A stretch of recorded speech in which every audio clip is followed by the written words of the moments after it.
So my only question thank you for sharing the citing. My questions would be, one, is that you said 2 of them were released today, so I'm assuming the time frame for those studies were from February or March until now.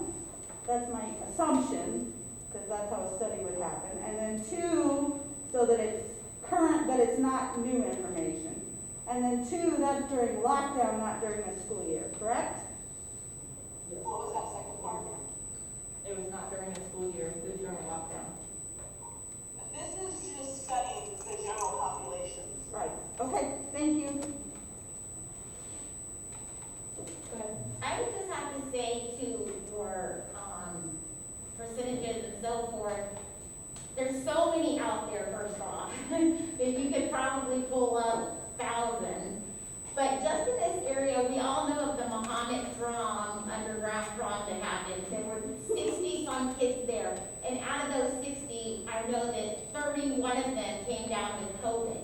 That's half of them. So right there, and those are teenagers. So right there, I could say, that's in this area. So I really like when, you give those facts.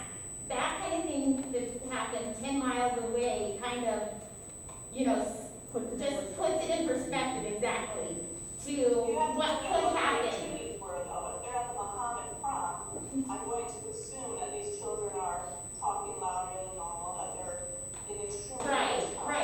Right. But also, even if children, my other thing is, even if children usually do not catch COVID, there's still that 0.01% that they can, and I would never want my child to be that 0.01%. So even if it's that 0.01% that any child can catch it, it's still there. So no matter what the percentage is, it's still there. So I just think that your child is more likely to die from the flu than COVID. So I don't believe that's true. There is a flu vaccination, so if people have the opportunity to get vaccinated from the flu. I appreciate. That's really I don't know. I don't really feel like that's anything that has to do with just. it really doesn't justify anything about the models. Yeah, I don't really feel like that. It has to justify what the models. All those are to show that I think, based on what we currently know with the most up-to-date information on COVID and other illnesses out there that typically affect other people, like the flu, that we should start with having our students in school as much as possible. I just want to get clarification real quick on the model B. If we did something where you brought the K through 6 blue, silver students on campus Tuesday through Friday, with that model, do we have the facility, the capability to do that without hiring someone? Because I thought the confusion was that model B, we would have to hire more help or have different locations. Model B would not be compliant with socially distant 6 foot with the staff that we have. If we wanted to be socially distant and be in full attendance, we would need to have more staff members and more spaces, rented or otherwise. And so the questions has to go along with that. You can't just say you need more staff, you have to have the money, you have to have the bodies to hire. And we're not even fully staffed for the school year with the positions that So we need. we open ourselves as a district up to liability. If the ISBE says you have to maintain a certain distance, we don't maintain a certain distance, a child gets sick, then we're going to set up ourselves liability. Well, I'll say this, the ISBE doesn't say that you have to socially distance, they say do it when possible. The attorney would say, if the ISBE told you to do that and you don't do that, then you're liable. Okay. So as right now, the ISBE says you try to maintain social distancing. They say yes on the mask and try on everything else. Mhm. Yeah. So model B is not setting us up for liability, because we're trying to maintain that where we can. Model B, our attorney would say that if you are not, even if you're trying, but if you're not 6 foot socially distanced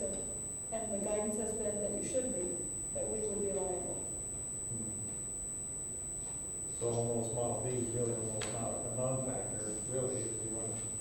If you ask the attorney, that's what he would That's say. why I was wondering, for example, that my fourth grade group coming in at 24, we have the space, because we could move into 3 strands space-wise. Would we open another strand and break that up so we only had 16 per class instead of 24? And my daughter Because would then be we in could the stay socially compliant. Right. And right now, at our building in Mansfield, 4 through 6, we're 2 strands that whole building. So we have an extra room per grade level right now. And we have open teaching positions as it is. Yeah, that's because nobody wants to teach junior high math.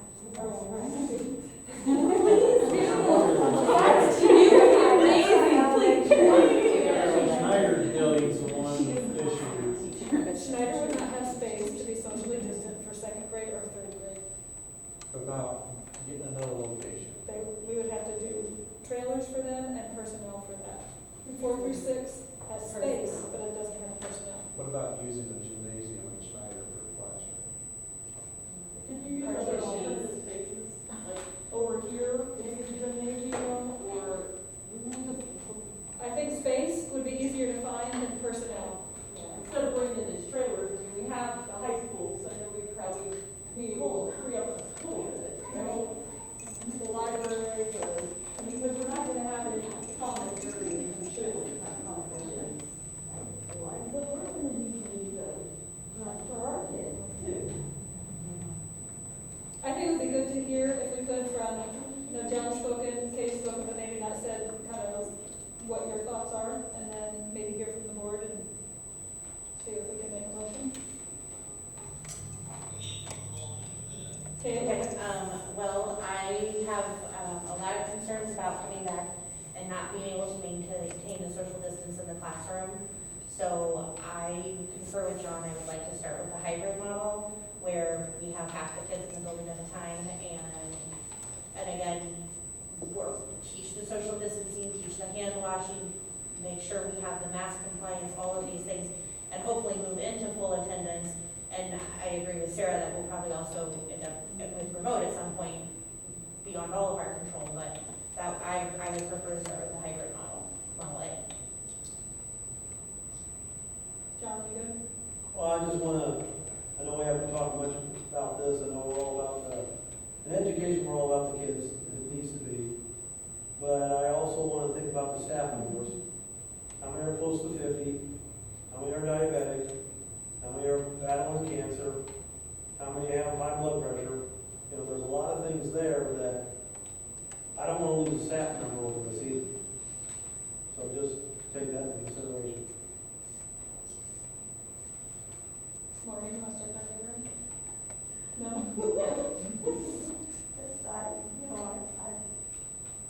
I don't think that I'm prepared to make a decision just yet. I really don't. I think it's difficult. I mean, you all know that it's difficult. You're all struggling with it the same way we are.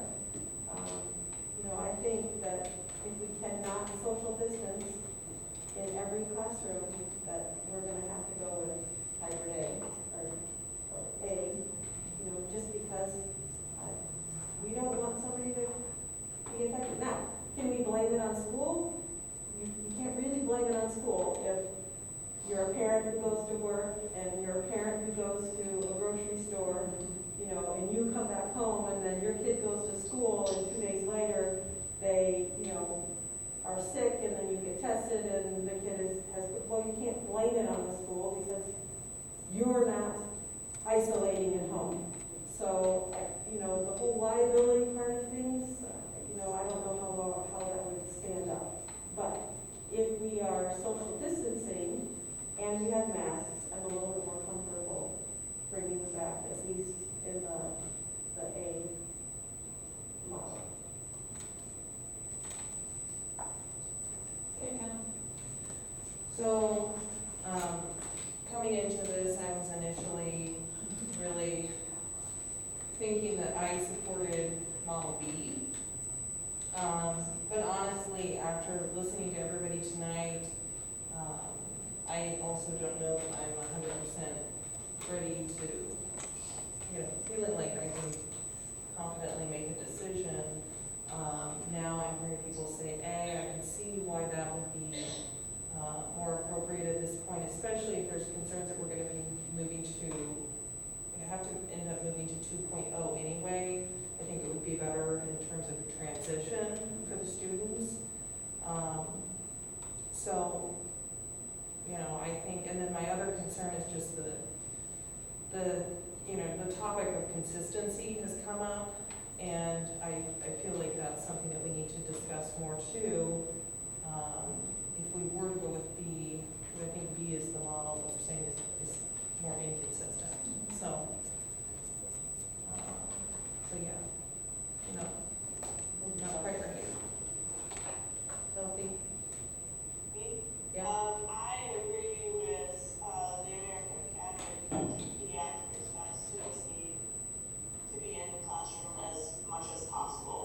And I understand the worry about teachers because from all the data that I've seen, the risk is to the teachers, not from the kids, but from the other teachers and adults in the building.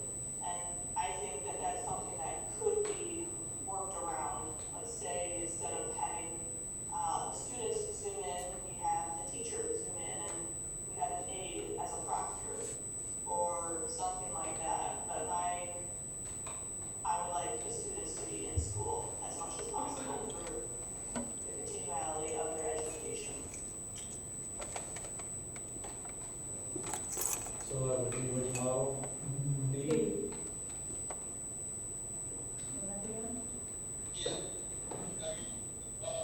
I don't know, I know that there's not money for trailers to get to the social distancing that you guys are talking about.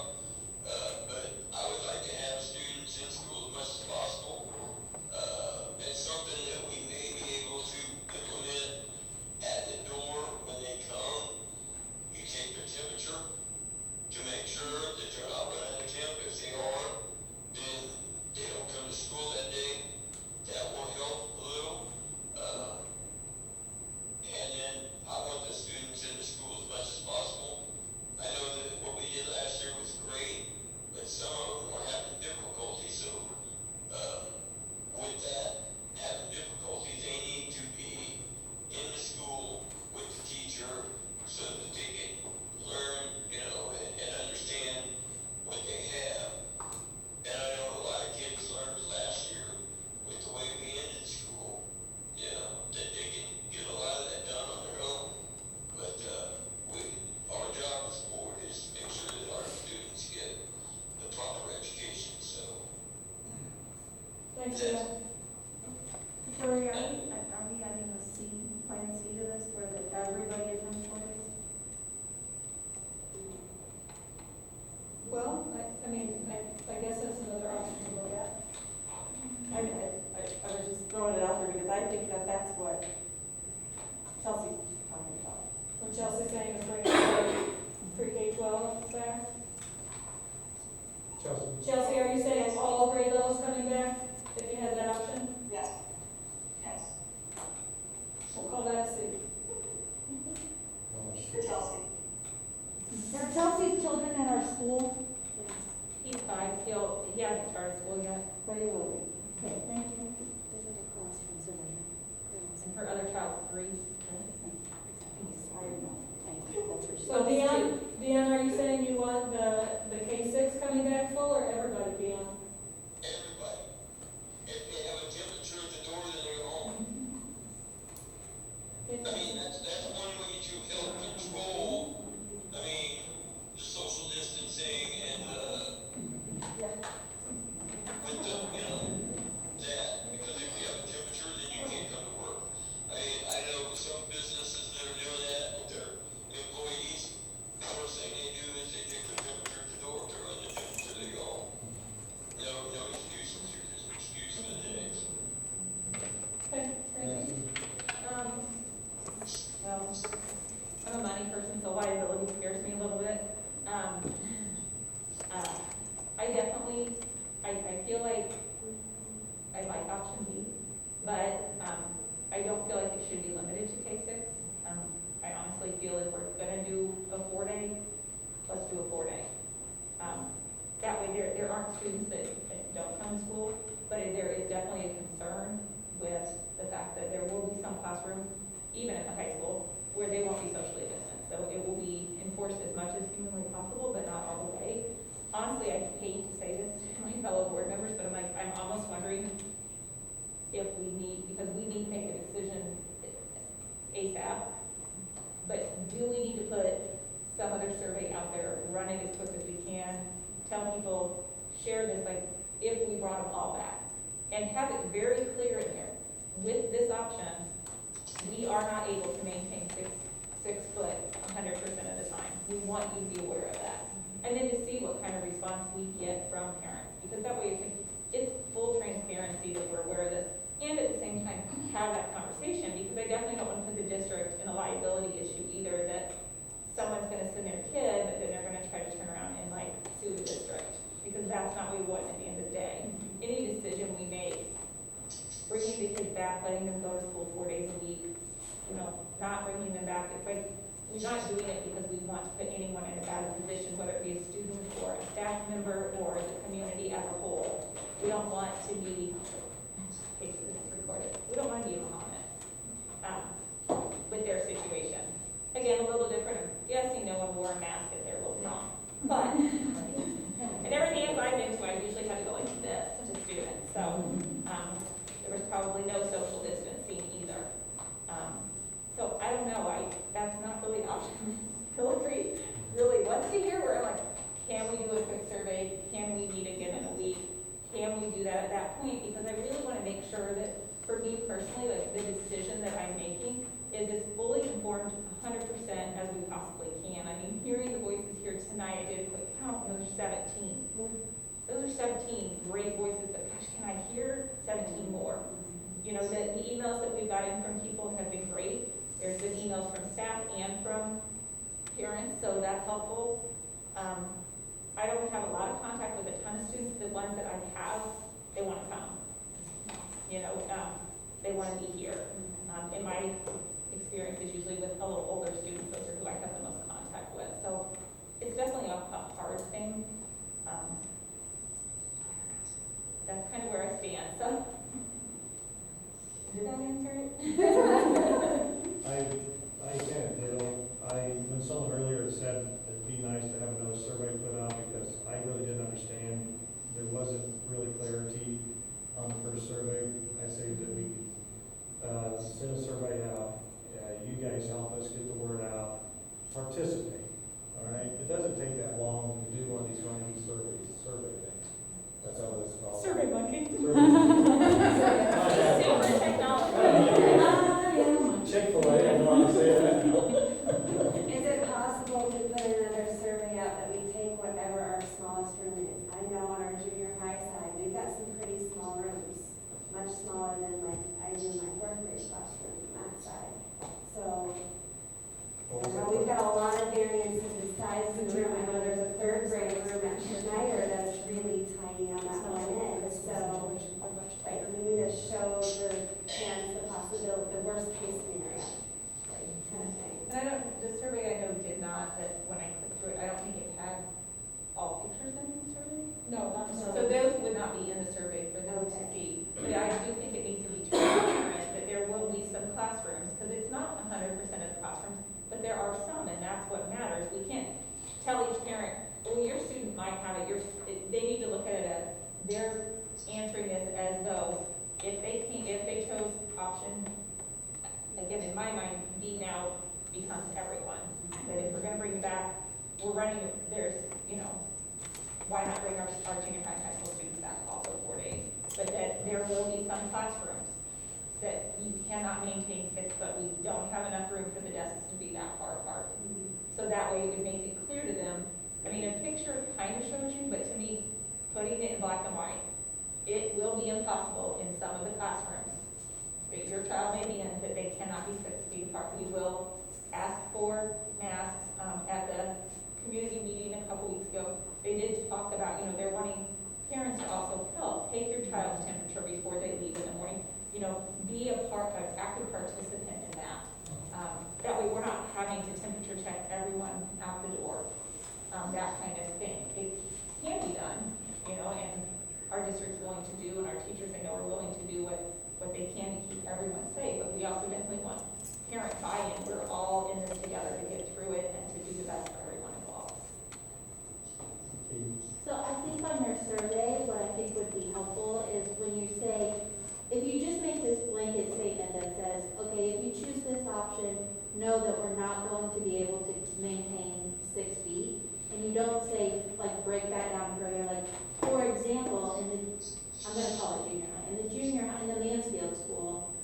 that might mean that one classroom has like 5 feet in between or 4 feet in between, and you break it down, because if you leave it the top statement of we just can't social distance, Right.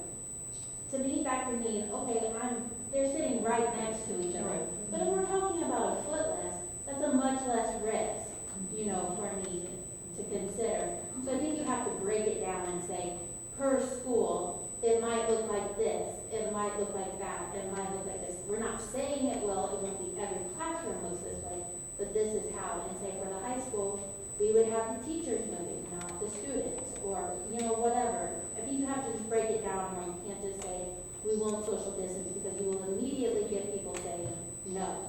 Right. When really they maybe, if it was only 5 feet, okay, maybe I would have said yes. So you kind of have, I think you have to provide more detail than just, we're not going to be able to 100% of the time socially distance. So that would be my advice. I think that's a good idea, and I would encourage the staff that are here, we would definitely like more than a 50% response from the staff, because I would love if we could get closer to an 80. I mean, come on, you guys responded to 1 million surveys about the contract negotiations last year, you can do this. Like, I would love, and that was, I wish we had had a better response from the teachers and the staff as a whole, just to get their input, because, I mean, they are the adults in the room, and there are some of them that do have some very real medical issues, so to have their thoughts and their comments are just so extremely helpful. I think also if you could explain that, like how you were saying for maybe Schneider, it's not so much a space. I can't remember now exactly, but for one of them, it wasn't really space, it was more staff. But for the other, it's this. If you could explain that to parents also ahead of time in the survey in some way, then that's helpful also, because like for our family personally, we were saying, okay, well, we think we'd rather her be there more than not. So do they need money donated? Okay, we'll donate money if that means you need a tent or you need an outdoor whatever. But if that doesn't really solve the problem for her school, then it doesn't really matter. So I think just making it clear that it's a staffing problem or it's a space problem in the survey would be helpful also. So it sounds to me like a whole new document really needs to go out. Well, I don't want to make that work for you. Well, that's what But it is. I think that information is missing, and that was part of what drew me to come today, to figure that out of, can we even help with this problem or not? Build it on a lengthy writer, so once I start. That's a good idea It could too. be 5-6 pages long, just to get the bare minimum out there. Yeah, I don't know if you can put this as a question on the survey, but I listened to what Dion had to say on, you give them their temperature, if they have a temperature, they go home.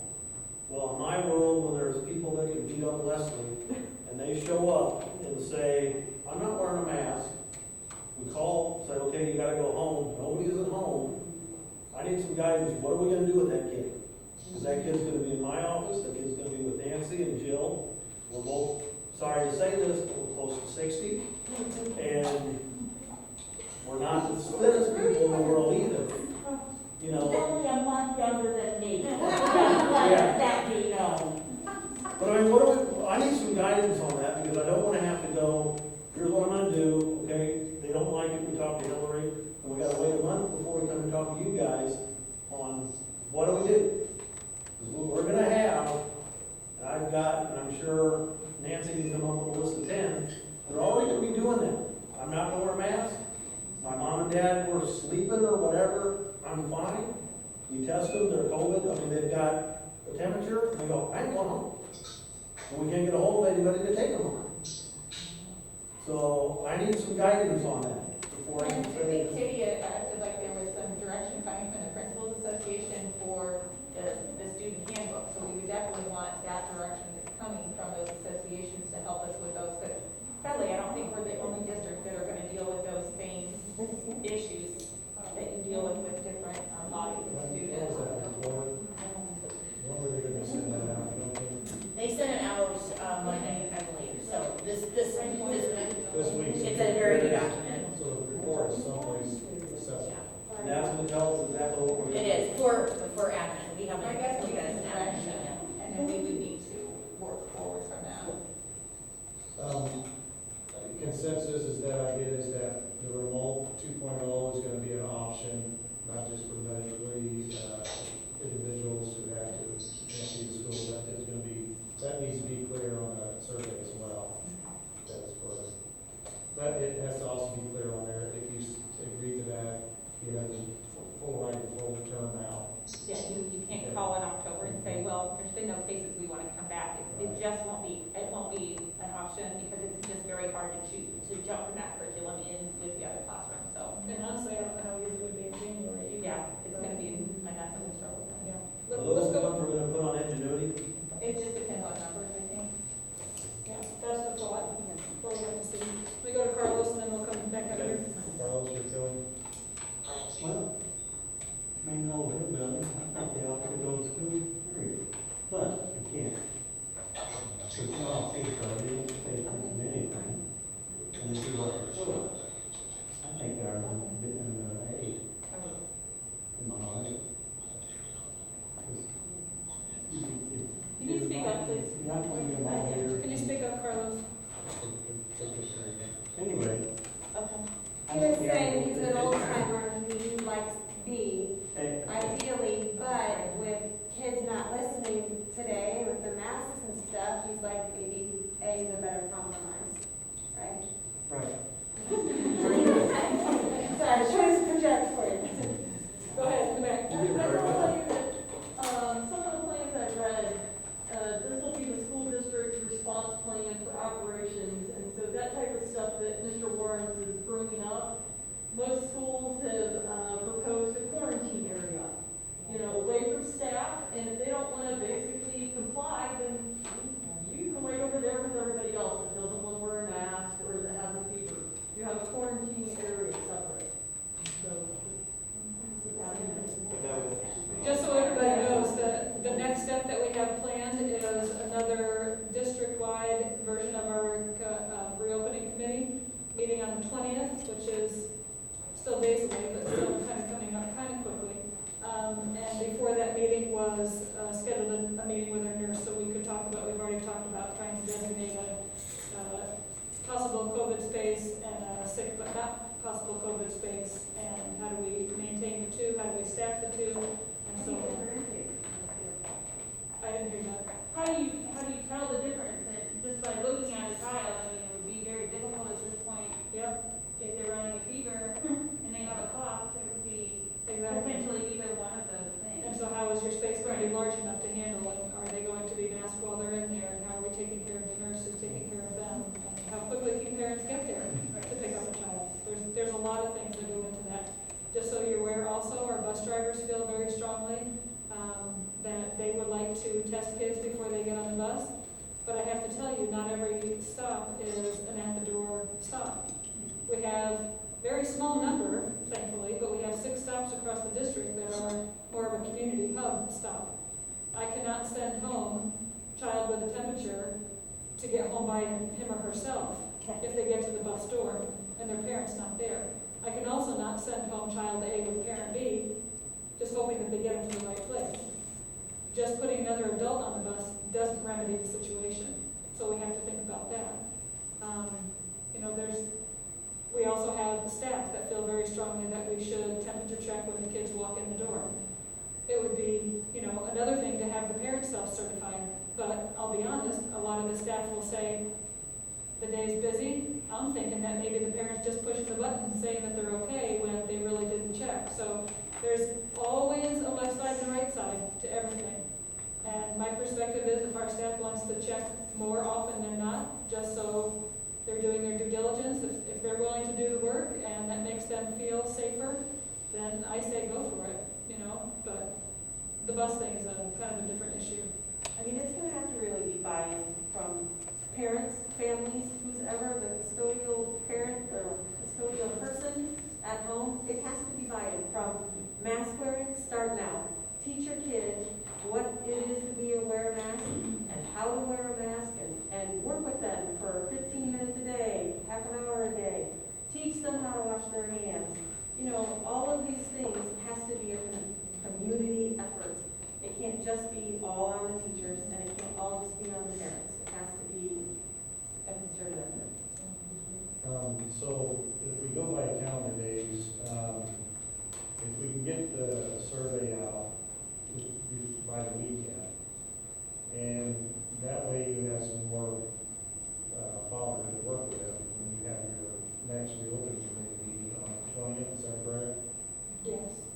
And then if we are able to come back as a board next Wednesday, the 22nd, or is that too late? Okay. I will be out of town.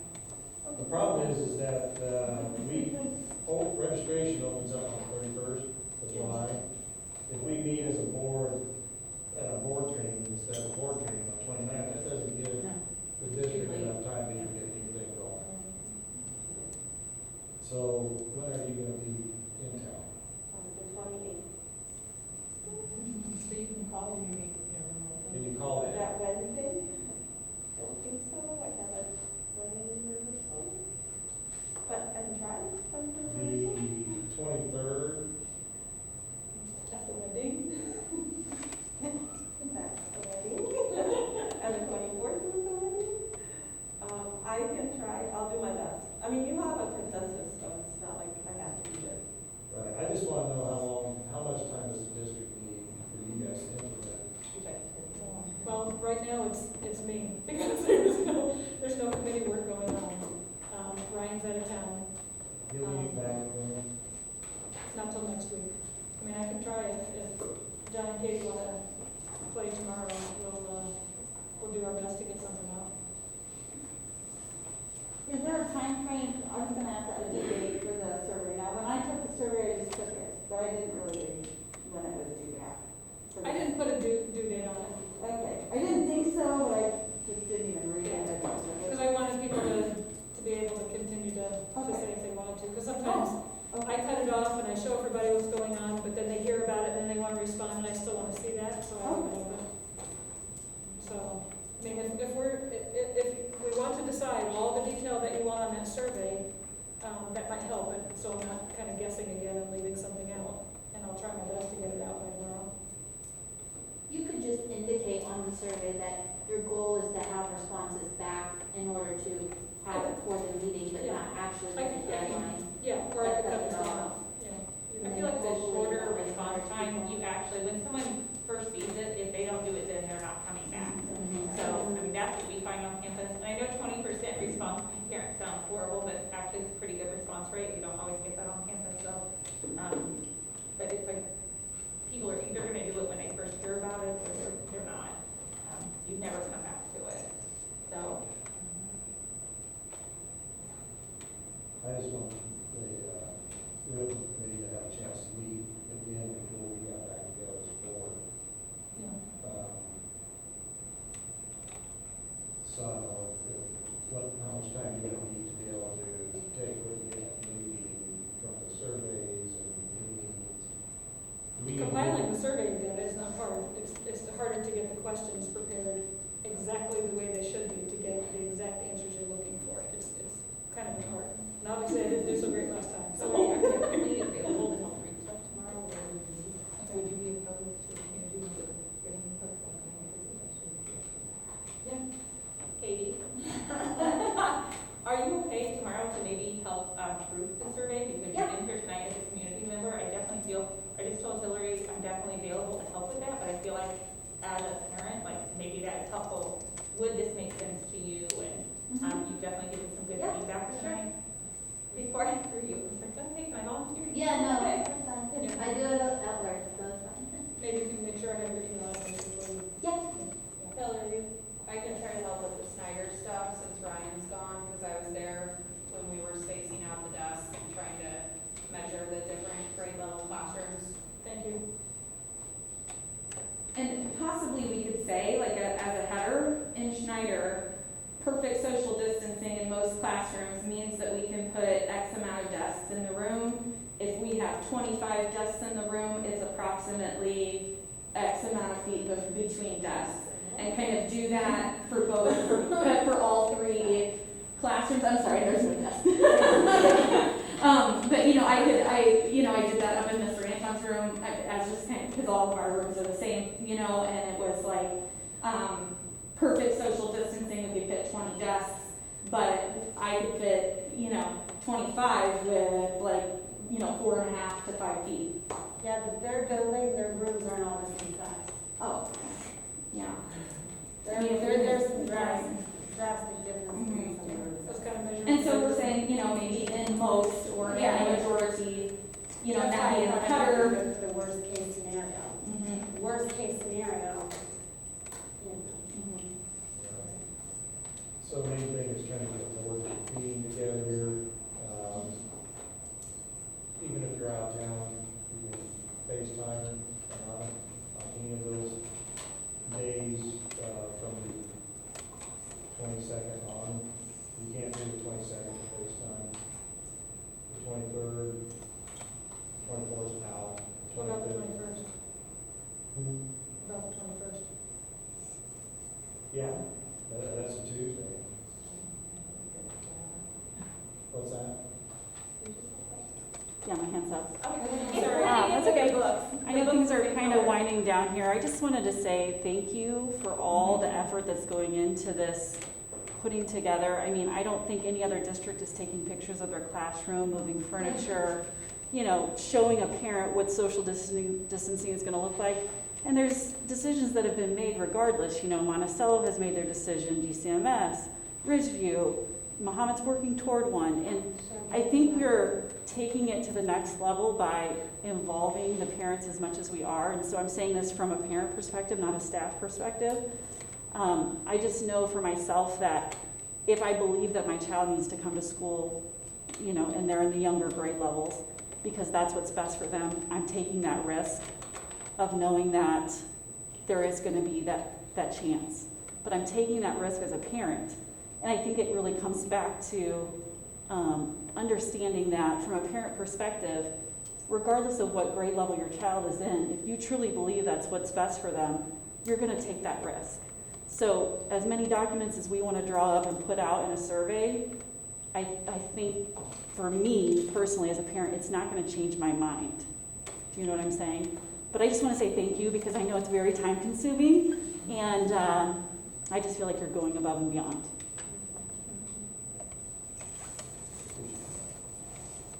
To add on to that, I do want to just say, because Hillary's very new in this position, and we put her definitely under fire for this. And just as a board member that's been on the board for a little while, it was very reassuring to me that when we do, if you email reopening@blueridge18.org, Hillary will respond to you, and then she will forward to us. The response times by her were beyond amazing. Some of them were literally 15 minutes. Every single one was less than 24 hours, often less than 12 hours. Even if something came in on a Friday night at 10:24, there was one, she responded the next morning before 8 o'clock. So that is just showing that, you know, like, you jumped right in with both feet, especially in this situation. And it's definitely much appreciated. I think that every parent getting the response back quickly from the district, I don't know, I can't speak for other districts, but it's very much appreciated. I just wanted to let you know that I noticed, so. So the 23rd, you're out now still. So more accessible? Sorry, no. The 21st is definitely out. I could probably make the 22nd work. Okay, I'll try for that. Yeah. 22nd. Regular time, 7 p.m.? 7 p.m., 22nd.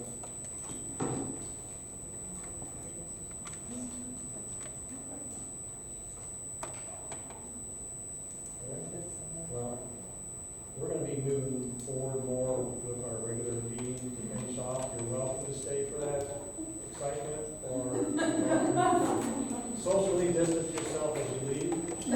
And we'll probably see some of you again next week. Thanks, everybody. Thank you. Thanks.